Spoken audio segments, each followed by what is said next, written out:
Hello everyone, welcome to re academy. So labour laws के लिए lecture देख रहे हैं हम फॉर ईपीएफओ एग्ज़ाम। और इस सीरीज़ में आज हम देखने वाले हैं सेकंड नेशनल लेबर कमीशन की रिपोर्ट। कल हमने किया था फर्स्ट नेशनल लेबर कमीशन का रिपोर्ट। उससे पहले हमने किया था इवोल्यूशन ऑफ इंडस्ट्रियल रिलेशन। तो मैं आज को आपको फिर से सजेस्ट करूँगा कि अगर आपने इवोल्यूशन वाला वीडियो नहीं देखा है तो वो देखिए, ताकि आप कनेक्ट कर पाएँ चीज़ों को कि क्यों ये कमीशंस आई थी। ठीक है। और मैंने आपको कल ही बताया था कि ये सेकंड नेशनल कमीशन और फर्स्ट नेशनल कमीशन की रिपोर्ट ये सब आपके एग्ज़ाम के लिए कितनी इम्पॉर्टेंट है। इन टॉपिक से प्रीवियस ईयर में यूपीएससी में क्वेश्चन आ चुके हैं फॉर लेबर ऑफिसर के लिए। अगर लेबर इन्फोर्समेंट ऑफिसर के लिए एग्ज़ाम में क्वेश्चन आए हैं तो ईपीएफओ में भी आ सकते हैं, क्योंकि दोनों में ही ये सब्जेक्ट कॉमन है। तो मैंने आपको दो क्वेश्चन दिखाए थे कल, आज ही मैं आपको एक क्वेश्चन दिखा रहा हूँ। National floor level minimum wage की बात की जा रही है। कह रहा है कि इनमें से कौन सी कमीशन ने ये नेशनल फ्लोर लेवल वेज की बात की थी। क्या वो first national commission on labour था, क्या second national commission on labour था, क्या national commission on rural labour था, या कमेटी ऑन फेयर वेजेस था। ये क्वेश्चन यूपीएससी 2018 के एग्ज़ाम में आ चुका है। लेबर इन्फोर्समेंट ऑफिसर का एग्ज़ाम हुआ था 33 पोस्ट के लिए, उसका ये क्वेश्चन है। तो इसका राइट आंसर था national commission on rural labour. मैंने कल आपको ये अच्छे से बताया था। ये स्टार्ट करते हैं आज का हमारा topic, second national labour commission. तो सेकंड नेशनल लेबर कमीशन जो था उसको सेटअप किया गया था 15 अक्टूबर 1999 को। आपको डेट याद रखनी है क्योंकि डेट से एग्ज़ाम में क्वेश्चन पूछे गए हैं। मैंने कल भी आपको दिखाया था क्वेश्चन कि कैसे सबमिशन के अकॉर्डिंग क्रोनोलॉजिकल ऑर्डर का एक क्वेश्चन आया था। तो अगली बार भी ऐसे क्वेश्चन बन सकते हैं। ठीक है। तो इसके चेयर किसने किया था? रविंद्र वर्मा इसके चेयरमैन थे। और उस टाइम के प्राइम मिनिस्टर अटल बिहारी वाजपेयी को उन्होंने रिपोर्ट सबमिट की थी। तो प्राइम मिनिस्टर का नाम इम्पॉर्टेंट नहीं है एग्ज़ाम के लिए, आपको याद रखना है डेट कब ये अपॉइंट किया गया था और कब इसने रिपोर्ट सबमिट की। तो रिपोर्ट सबमिट की जून 2002 में, और इसके चेयरमैन थे रविंद्र वर्मा। ये आपको याद रखना है। इसके अलावा second national commission on labour was in favour of setting up wage board. तो जैसा कि हमने कल देखा था कि फर्स्ट नेशनल कमीशन जो लेबर था उसने बोला था कि वेज बोर्ड को हटा दो इंडस्ट्री से, इसकी कोई ज़रूरत नहीं है, इंडस्ट्री पे छोड़ दो। अब क्या कह रहा है? अब क्या कह रहे हैं कि वेज बोर्ड होना चाहिए इंडस्ट्री में for fixing wage rate for worker in any industry, किसी भी इंडस्ट्री में होना ही चाहिए। तो ये डेवलपमेंट क्या हुआ? क्योंकि वो 1966 में आया था, ये 1999 में आया। अब यहाँ पे इंडिया की कंडीशन 2002 में इंडिया की कंडीशन काफ़ी अच्छी हो गई थी। अब लेबर को ज़्यादा वैल्यू दी जाने लगी कि लेबर को राइट्स ज़्यादा मिले। इस चीज़ को ध्यान में रखते हुए उन्होंने बोला कि अब वेज बोर्ड होना चाहिए। आगे देखते हैं रिकमेंडेशन। और इसमें सबसे इम्पोर्टेंट एक चीज़ आपको याद रखनी है कि ये जो कमीशन आई थी, फर्स्ट कमीशन भी ऑर्गेनाइज्ड और अनऑर्गेनाइज्ड दोनों सेक्टर के लिए आई थी। सेकंड नेशनल लेबर कमीशन की जो रिपोर्ट आई थी वो भी अनऑर्गेनाइज्ड और ऑर्गेनाइज्ड दोनों ही सेक्टर के लिए रिकमेंडेशन दिए गए थे। ऑर्गेनाइज सेक्टर वो जिनका गवर्नमेंट के पास डाटा होता है, जिसमें ट्रेड यूनियंस होती हैं।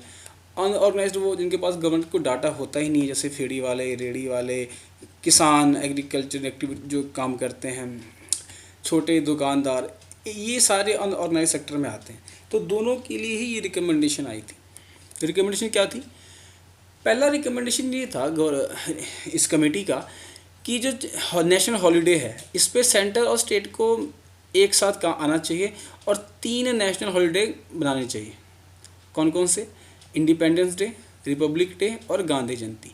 ये 3 आपको एग्ज़ाम में क्वेश्चन आ सकते हैं कि सेकंड नेशनल लेबर कमीशन ने वो कौन सी 3 नेशनल हॉलीडे की बात की थी। तो आपको 4 ऑप्शन में कंफ्यूज किया जा सकता है। सेकंड पॉइंट कह रहा है कि flexibility in the hour of work per week and compensation of over time.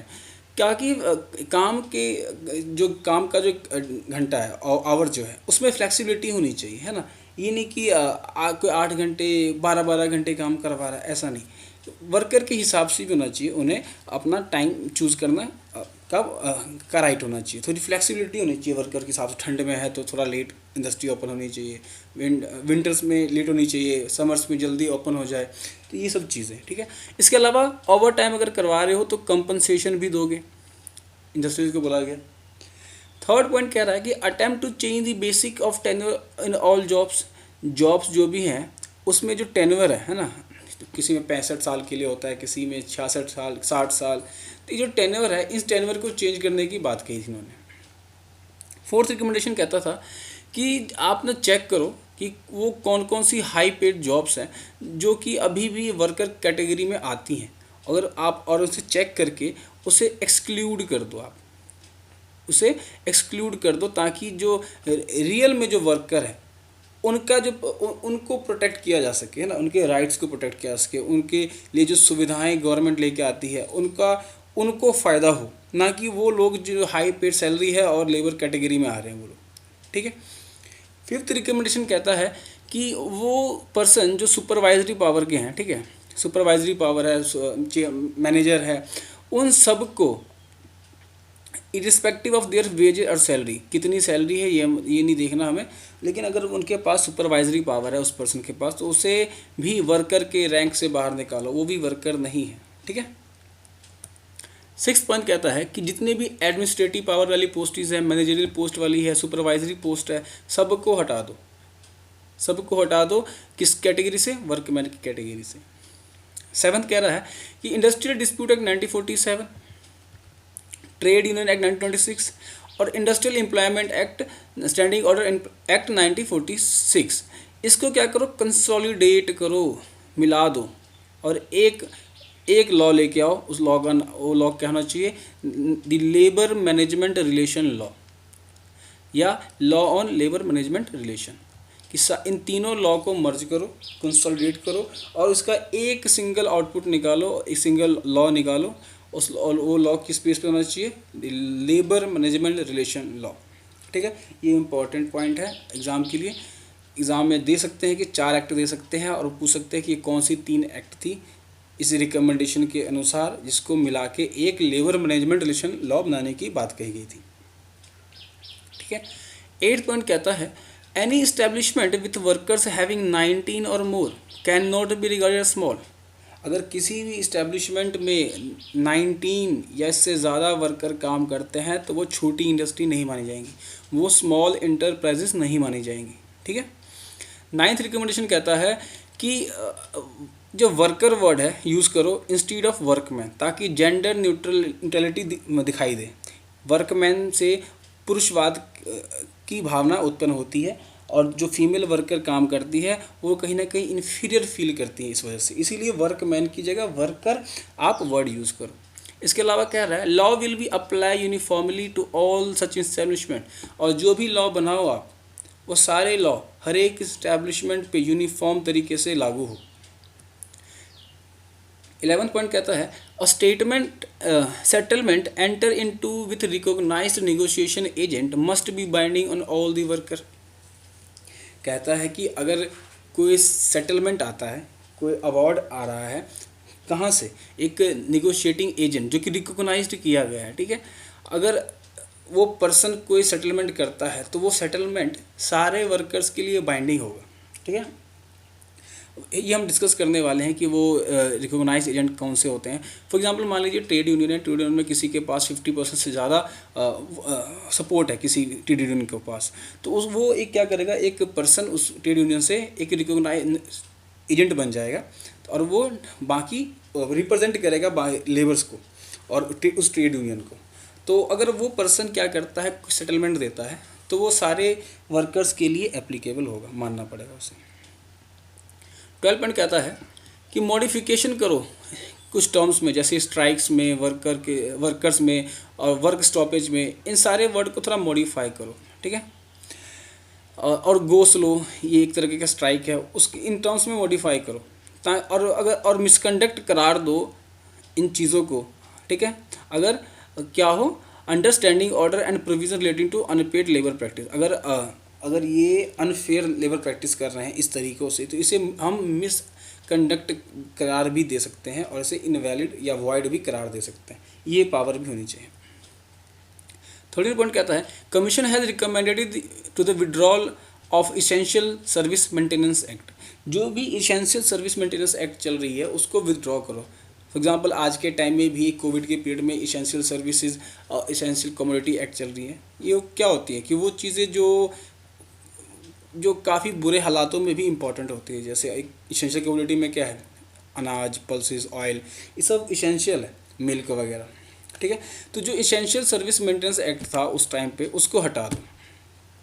14 point कहता है the commission was suggested to identify a bargaining agent on the basis of check off system with 66% entitling the union to be accepted as a single negotiating agent. ठीक है, देखो यहाँ पे negotiating agent आ गया ना, इसी की बात कर रहा था। ठीक है, कह रहा है वो यूनियन जिसके पास 66% क्या हो, सपोर्ट हो, वो क्या करेगा, एक निगोशिएटिंग एजेंट बनाएगा। ठीक है, उससे हम बार्गेनिंग एजेंट की तरह आइडेंटिफाई करेंगे। ठीक है, वो क्या करेगा, चेक ऑफ सिस्टम पे काम करेगा। अब ये चेक ऑफ सिस्टम क्या है देखते हैं आगे। कहता है check off system is in an establishment employing 300 और more worker must be made compulsory. जहाँ भी 300 या 300 से ज़्यादा वर्कर काम कर रहे हैं वहाँ पे चेक ऑफ सिस्टम होना ही होना चाहिए। ठीक है, चेक ऑफ सिस्टम में होता क्या था, ये उस एक तरीके का सिस्टम है जहाँ पे ये एम्प्लॉयर क्या करता है, एम्प्लॉइज़ के वेज का कुछ पोर्शन डिडक्ट कर लेता है। क्यों करता है, ताकि उसका अगर कोई ट्रेड यूनियन में कोई ड्यू बाकी हो, कोई फीस बाकी हो या कुछ अदर एक्टिविटीज़ के लिए कोई ड्यू बाकी हो तो एम्प्लॉयर पहले ही वो कट कर लेता है। इस चेक ऑफ सिस्टम से ट्रेड यूनियन को बड़ा फ़ायदा है, बहुत ही सहूलियत होती है, ताकि क्योंकि उसे अलग से पर्सन टू पर्सन अपना ड्यू कलेक्ट नहीं करना पड़ता है, एम्प्लॉयर खुद ही वो काम कर देता है ट्रेड यूनियन के लिए। ठीक है, 16 पॉइंट कहता है commission also recommended that recognisation once granted should be valid for a period of 4 year. ये क्वेश्चन मैंने देखा था यूपीएससी के किसी एग्ज़ाम में, लेबर लॉ के एग्ज़ाम में, जहाँ पे एक क्वेश्चन पूछा भी गया था कि अगर एक बार रिकॉग्नाइज कर लिया जाए ट्रेड यूनियन वगैरह को तो वो कितने साल के लिए वैलिड हो जाता है। ठीक है, तो इसका आंसर यहाँ पे 4 साल के लिए उस टाइम के लिए था। इस्टेब्लिशमेंट एम्प्लॉइंग 20 और more worker should have standing order to regulation. ठीक है, जहाँ भी 20 या ज़्यादा वर्कर काम कर रहे हैं उस इस्टेब्लिशमेंट के लिए एक स्टैंडिंग ऑर्डर और रेगुलेशन होना चाहिए। और कमीशन क्या करेगा कि ड्राफ्ट करेगा एक मॉडल उस तरीके का। अब ये क्या है, स्टैंडिंग ऑर्डर और रेगुलेशन में क्या होता है, स्टैंडिंग ऑर्डर और रेगुलेशन में होता है वर्कर के लिए कंडक्ट। ठीक है ना, वर्कर कैसे काम करेगा, वर्कमैन, ये लिखा होता है। और एम्प्लॉयर के बारे में लिखा होता है कि आपको क्या क्या चीज़ें बतानी है वर्कर को, सारे स्कीम्स बताओ जो उनके वेलफेयर के लिए लागू है, एम्प्लॉयमेंट के कंडीशन बताओ कि आपको कैसे क्या क्या सेफ्टी टूल्स मिलेंगे, क्या क्या कैसे काम करना है। ठीक है, 18 पॉइंट कहता है कि every establishment shall establish a grievance redressal committee. हर एक इस्टेब्लिशमेंट में क्या होना चाहिए, ग्रीवियांस, शिकायत दूर करने वाली कमेटी होनी चाहिए, consisting equal number of worker और एम्प्लॉयर। और उस कमेटी में बराबर क्या होने चाहिए, जितने एम्प्लॉयर होंगे उतने ही एम्प्लॉइज़ होंगे। ठीक है, जितने नंबर ऑफ एम्प्लॉयर, जितने नंबर ऑफ पर्सन, ठीक है, on the behalf of employer, ऐसे ही बोल सकते हैं, एम्प्लॉयर की तरफ से जितने आदमी होंगे उतने ही आदमी पर्सन वर्क की तरफ से भी होंगे। 19 नंबर कहता है commission views on chapter 5B।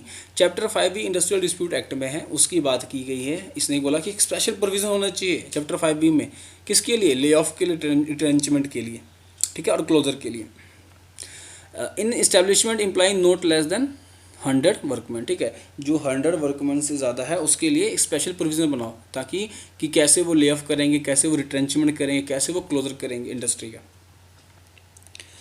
20 number कहता है prior permission is not necessary in respect of lay off and retrenchment in an establishment of any employment size. कहता है कि एम्प्लॉयर को कोई ज़रूरी नहीं है कि आप प्रायर नोटिफिकेशन दे रहे हो, प्रायर परमिशन ले रहे हो आप लेबर से या ट्रेड यूनियन से कि हम आपको ले ऑफ करने वाले हैं भाई, या रिट्रेंचमेंट करने वाले हैं, आपको निकालने वाले हैं। इसके लिए कोई परमिशन लेने की ज़रूरत नहीं है। 21 कहता है कि strike should be called only by the recognised negotiating agent. जो हमने वहाँ पे देखा था कि जो जिस ट्रेड यूनियन के पास 66% ऑफ सपोर्ट होता है वो क्या करता है, एक नेगोशिएटिंग एजेंट बनाता है। अब यहाँ पे कह रहा है कि स्ट्राइक जो होगा ना, उस स्ट्राइक जो इनिशिएट किया जाएगा वो उस रिकॉग्नाइज्ड नेगोशिएटिंग एजेंट के द्वारा ही किया जाएगा। ठीक है, और ये स्ट्राइक जो होगा वो एक स्ट्राइक बैलेट में इसका वोट करवाया जाएगा, और अगर उसमें 51% वोट नहीं मिले उस स्ट्राइक के फेवर में तो वो स्ट्राइक वॉइड हो जाएगा, इनवैलिड हो जाएगा। ठीक है। 22 कह रहा है the commission has recommended that contract labour shall not be engage in core production. कह रहा है जो कॉन्ट्रैक्ट लेबर होते हैं, अभी आपने सुना भी होगा, देखा भी होगा, जैसे कॉलेज वगैरह में ज़्यादातर होते हैं कॉन्ट्रैक्ट बेसिस पे टीचर। कह रहा है इस तरीके का जो लेबर होगा ना कॉन्ट्रैक्ट पे, 1 साल के लिए काम करवा लो, 2 साल के लिए, कंस्ट्रक्शन लाइन में ज़्यादा होती है सब चीज़ें। ये जो कॉन्ट्रैक्ट लेबर का कंसेप्ट है ये कोर प्रोडक्शन या सर्विस एक्टिविटी में नहीं होगा, जैसे कोल माइनिंग, ठीक है, स्टील, इस सब में नहीं होगा। सीजनल जो एम्प्लॉयमेंट है, सीजनल डिमांड पे एम्प्लॉयर रख सकता है टेम्प्रोरी लेबर को, ठीक है, अदरवाइज कॉन्ट्रैक्ट बेसिस पे नहीं लेगा। 23 कह रहा है the commission would recommend that no worker should be kept continuously as a casual or temporary worker against. कह रहा है कोई भी पर्सन, कोई वर्कर एक परमानेंट वर्कर के रिस्पेक्ट में अगर देखा जाए तो उस वर्कर को 2 साल या उससे ज़्यादा, 2 साल से ज़्यादा तो रखना ही नहीं है कभी उस इस्टेब्लिशमेंट में। ठीक है। 24 कह रहा है there should be a national minimum wage, एक नेशनल मिनिमम वेज का कंसेप्ट होना चाहिए। ठीक है। और ये रिवाइज होना चाहिए time to time on the basis of dearness allowances. ठीक है। और ये मिनिमम वेज जो है उसको एक बार रिवाइज करना है कम्प्लीटली हर 5 साल पे। 25 कह रहा है the commission also recommends the abolition of present system of notifying schedule employment. कह रहा है जिस तरीके से आज के टाइम में शेड्यूल एम्प्लॉयमेंट को नोटिफाई किया जा रहा है, इस चीज़ को हमें क्या करना है, अबोलिश करना है और फिक्स करना है, रिवाइज करना है मिनिमम रेट ऑफ वेजेस को periodically for each schedule employment. Her employment के लिए हमें मिनिमम रेट ऑफ वेज को फिक्स करना है और रिवाइज करना है हमेशा पीरियडिकली। 26 कह रहा है the commission recommended enactment of a general law relating to hour of work, leave, working condition at a work place. कहता है एक जनरल लॉ बनाओ, किसके लिए, आवर ऑफ वर्क के लिए, हॉलीडेज लीव के लिए और वर्किंग कंडीशन के लिए एट अ वर्क प्लेस पे कितनी छुट्टियां मिलेंगी, कैसी वर्किंग कंडीशन होंगी, कितने घंटे काम करना है, इस पे एक कानून लेके आओ, जनरल कानून सबके लिए। 26 कह रहा है the commission accept the need to consider social security as a fundamental human right. कह रहा है जो सोशल सिक्योरिटी है ना, कमीशन ने कहा कि जो सोशल सिक्योरिटीज़ है उसको फंडामेंटल राइट मान लो लेबर के लिए। ठीक है। 28 कह रहा है we recommend a system in which state bears responsibility of providing the insuring the elementary or basic level of security. कह रहा है हम रिकमेंड करते हैं कि स्टेट क्या करे, स्टेट सरकार जिम्मेदारी उठाए, किसके लिए, बेसिक लेवल ऑफ सिक्योरिटी के लिए, बेसिक लेवल की बात कर रही है। ठीक है। And leaves room for partially और वोली, और स्टेट खुद तो रिस्पॉन्सिबिलिटी उठाए और स्टेट इस चीज़ के लिए जगह भी छोड़ दे ताकि अगर कभी इसको पार्शली या होली कंट्रीब्यूटिव बनाना है, या सरकार चाहे कि मैं पूरा का पूरा मैं ही फंड करूँगा, या सरकार चाहे कि आधा मैं करूँ आधा लेबर करेगा, तो इस चीज़ के लिए स्पेस छोड़ के चलना है। 29 कह रहा है कि वर्कमैन में be replaced by the term employ. जैसे वर्कमैन कंपनसेशन एक्ट था, उसको बाद में रिनेम कर दिया गया एम्प्लॉयज़ कंपनसेशन एक्ट। ठीक है। तो इस चीज़ को आपको याद रखना है कि वर्कमैन, क्योंकि जेंडर न्यूट्रलिटी की बात हो रही है यहाँ पे, वर्कमैन से जेंडर न्यूट्रलिटी की फीलिंग नहीं आती है, इसलिए वर्कमैन वर्ड को रिप्लेस करो एम्प्लॉय वर्ड से। ठीक है। नेक्स्ट कह रहा है the payment of gratuity act में be integrated with EPF employee provident fund act. कह रहा है कि पेमेंट ऑफ ग्रेचुटी एक्ट को जोड़ दो किससे, EPF एक्ट से। ठीक है। और कन्वर्टेड इनटू अ सोशल इंश्योरेंसिंग, और इसको कन्वर्ट कर दो कि सोशल इंश्योरेंस स्कीम के तहत, कि एक सोशल इंश्योरेंस स्कीम बनाओ इसको, दोनों को मर्ज करके। 31 कह रहा है payment of educational allowances to all employer. हर एम्प्लॉयर को जैसे आप डियरनेस अलाउंस देते हो ऐसे एजुकेशनल अलाउंस भी दो। 32 कह रहा है the national scheme of a pension for physically handicap भी इंट्रोड्यूस। जो फिजिकली हैंडीकैप है उनके लिए कोई एक नेशनल लेवल की पेंशन स्कीम ले आओ ताकि वो अपनी लाइवलीहुड का ध्यान रख सके। ठीक है, ताकि उनको भी एक स्टेटस मिल सके सोसाइटी में। 33 कह रहा है a permanent commission of disaster management should be set up on the lines of election commission. कह रहा है एक परमानेंट कमीशन बना दो फॉर डिजास्टर मैनेजमेंट। ठीक है, किस तरीके से, जिस तरीके से इलेक्शन कमीशन क्या है, एक परमानेंट कमीशन है ना, कॉन्स्टिट्यूशनल बॉडी है, वैसी एक बॉडी बना दो डिजास्टर मैनेजमेंट के लिए। 34 कह रहा है the commission strongly recommend the constitution of high powered national security authority. यहाँ पे एक और बॉडी की बात हो रही है। कमीशन कह रहा है कि एक नेशनल सिक्योरिटी अथॉरिटी बनाओ, हाई पावरफुल, जिसको चेयर कौन करेगा, प्राइम मिनिस्टर ऑफ इंडिया। ठीक है, नेक्स्ट देखते हैं। तो 36 टोटल रिकमेंडेशन मैंने लिखी है यहाँ पे, और अगर आप इतना भी कर लेते हैं तो एग्ज़ाम में क्वेश्चन छूटने के चांसेस नो के बराबर है, ना के बराबर है। 35 कह रहा है a social security fund of India and social security for each state में बी सेटअप। कह रहा है कि आप एक नेशनल लेवल पे सोशल सिक्योरिटी फंड बनाओ वर्कर्स लेबर्स के लिए, और स्टेट को भी बोलो कि अपने अपने स्टेट में एक फंड ऐसे इस्टेब्लिश करें। 36 कह रहा है there will be 3 kind of social security scheme. कह रहा है 3 तरह की सोशल सिक्योरिटी स्कीम होनी चाहिए कंट्री में। एक ऐसी सोशल सिक्योरिटी स्कीम जो कि कंट्रीब्यूटरी हो, सरकार कंट्रीब्यूशन कर, सरकार अपना कंट्रीब्यूशन देगी, सरकार के हिस्से की वो सरकार को पैसे पे करने पड़ेंगे, सरकार लेबर के लिए सोचेगी। ठीक है, सेकंड कमीशन होनी चाहिए जिसमें सरकार क्या करे, पार्शली कंट्रीब्यूट करे, आधा लेबर या आधा इंडस्ट्री करेगी, आधा सरकार करेगी। और तीसरी होनी चाहिए जहाँ पे सरकार कंट्रीब्यूट ही नहीं करेगी, वो लेबर करेगा या तो इस्टेब्लिशमेंट इंडस्ट्री खुद करेगी अपने लेबर्स के लिए। तो ये था आज का हमारा ये वीडियो। टोटल 36 रिकमेंडेशन लिखी है मैंने यहाँ पे। अगर आप इतनी भी कर ले तो एग्ज़ाम में क्वेश्चन नहीं छूटेगा, और बहुत टाइम लगता है, मुश्किल होती है पूरे रिकमेंडेशन को पढ़ना।